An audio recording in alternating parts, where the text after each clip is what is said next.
Cosechando mis mares, sembrando mis tierras, quiero más a mi patria. Mi nación que luchando rompió las cadenas de la esclavitud. Es la tierra del Inca, que el sol ilumina porque Dios lo manda. Y es que Dios a la gloria le cambió de nombre y le puso Perú. Atesoran sus playas la riqueza pesquera de mi mar soberano. Y en la sierra maravilla la nieve perpetua es bandera de paz. La montaña en sus venas guardaba el petróleo de nuestro mañana. Y la tierra serrana nos da manos llenas, el acero y el pan. Y se llama Perú. El ceviche peruano. Un plato tan típico que muchos de nosotros llegamos incluso a considerarlo como parte de nuestra identidad nacional. Existe más de una teoría de cómo surge realmente este plato. La primera remonta a casi 2000 años atrás y está relacionada con la cultura moche. Según esta, los moches unieron el pescado fresco con un jugo fermentado de tumbo, una verdura comúnmente utilizada por ellos. También se habla de que este plato surge mar adentro en la costa peruana, cuando los pescadores, después de horas pescando, llega la hora de almuerzo y deciden unir el pescado del día con otros dos ingredientes muy simples, el limón y un poquito de sal. Por último, se habla de que el surgimiento del ceviche se da con la llegada de Pizarro al Perú. Pizarro llegó con un grupo de mujeres quienes juntaron el pescado fresco con el jugo de limón, un producto árabe traído por los españoles. Hola, soy Astrid y el día de hoy hablaremos de la causa.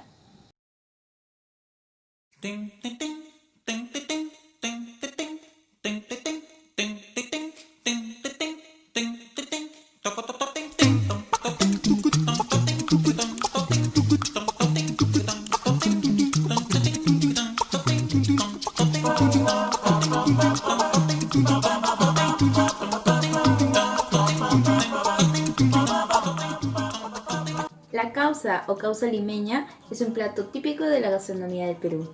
Este tiene sus orígenes en el antiguo Perú, es decir, en el Perú precolombino. Esta era preparada con papa amarilla, ya que esta tenía una textura suave, con ají triturado, aunque también se cree que se hicieron con otras clases de papa. En la época del virreinato, entre los siglos XVI y XIX, se le agregó el limón a la masa, ya que este provenía de Asia. Por otro lado, existen muchas hipótesis por la cual la causa se le llama causa. Entre ellas está de que viene de la palabra causay, una palabra quechua que se escribe K-A-W-S-A-Y, que significa sustento necesario y lo que alimenta, que como también se le llamaba a la papa. Otra hipótesis sobre el nombre se le vincula a sucesos bélicos, cuando el libertador Don José de San Martín, para poder solventar los gastos de la campaña militar, en las esquinas de las calles limeñas vendían este plato para apoyar a la causa de la independencia, llamándose causa por ese contexto. Sin embargo, existe otra teoría que dice que en la Guerra del Pacífico, vivanderas vendían este plato para apoyar a la causa de esa guerra.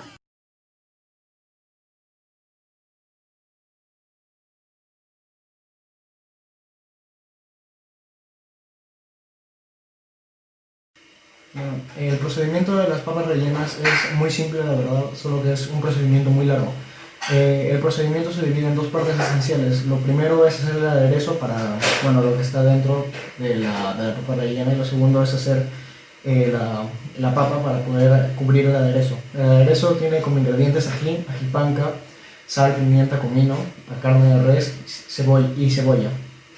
Todo esto se lo freímos y lo juntamos, y nos queda el aderezo que queda dentro de la papa rellena, y a esto también le podemos añadir aceitunas, pasas y también huevo duro. Y para hacer la papa lo único que necesitamos es hervir unas cuantas papas, prensarlas para que queden molidas, y después estas papas mezclarlas con huevo y dejarla reposar por 1 hora. Cuando la papa la dejamos repasar por 1 hora, le ponemos sal y pimienta y lo mezclamos y comenzamos a hacer una masa, como una masa de pizza pequeña, y ponemos ahí adentro el aderezo y le damos la forma de la papa y lo freímos.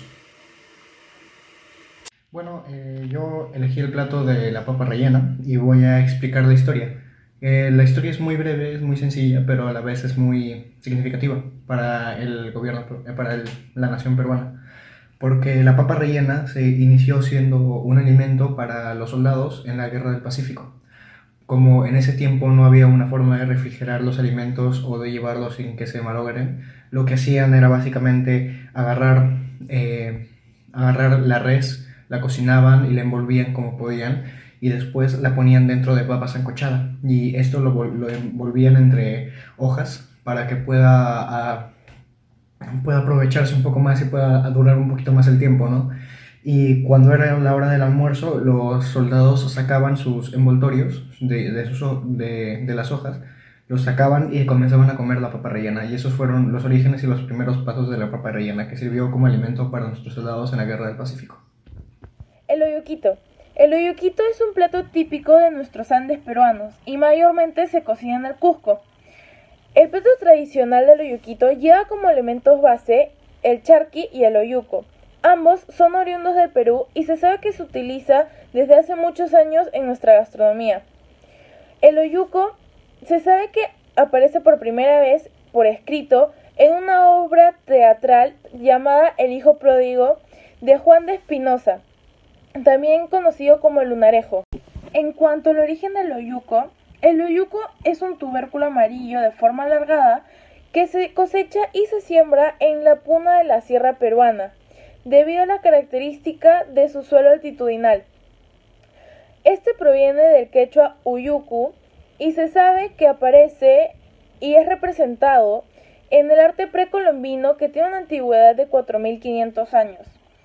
Se sabe que este tubérculo fue parte también de algunos de los platos que fueron servidos en la corte del Inca. Sin embargo, años antes, este se utilizaba solo en forma de chuño y deshidratado.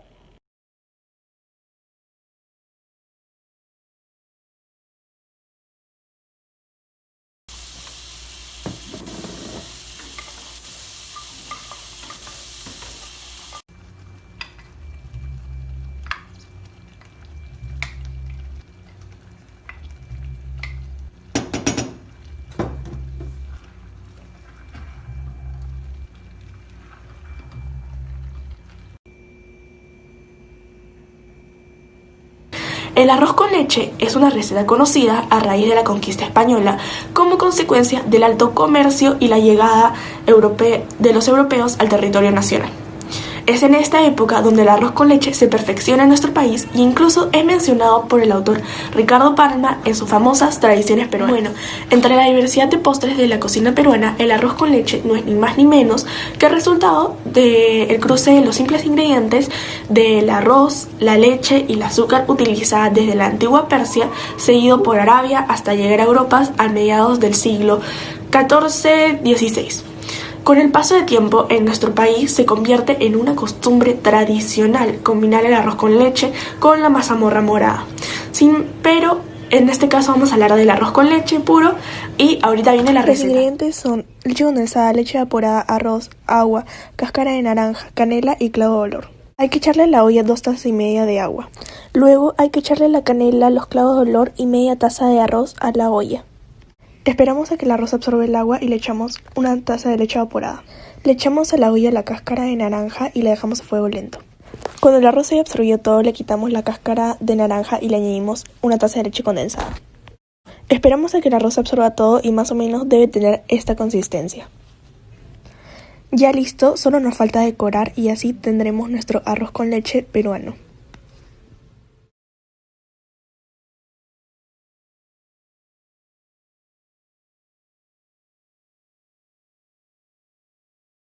Bueno, el origen del arroz chaufa se remota al siglo XIX, a los mediados, cuando hubo una grande inmigración de China debido a que se abolió la servidumbre acá en Perú y se redujo la mano de obra. Entonces el gobierno peruano hizo un trato con el gobierno chino, que tenía muchos problemas económicos, y así es como pues llegaron una gran cantidad de ciudadanos chinos a Perú, mayormente a provincias, y debido a las malas condiciones en las que trabajaban, muchos millones, diría yo, murieron. Sin embargo, los que se mantuvieron acá se lograron establecer en Perú con pequeños restaurantes y finalmente pues se terminaron combinando con la cultura y así es como nació el chifa.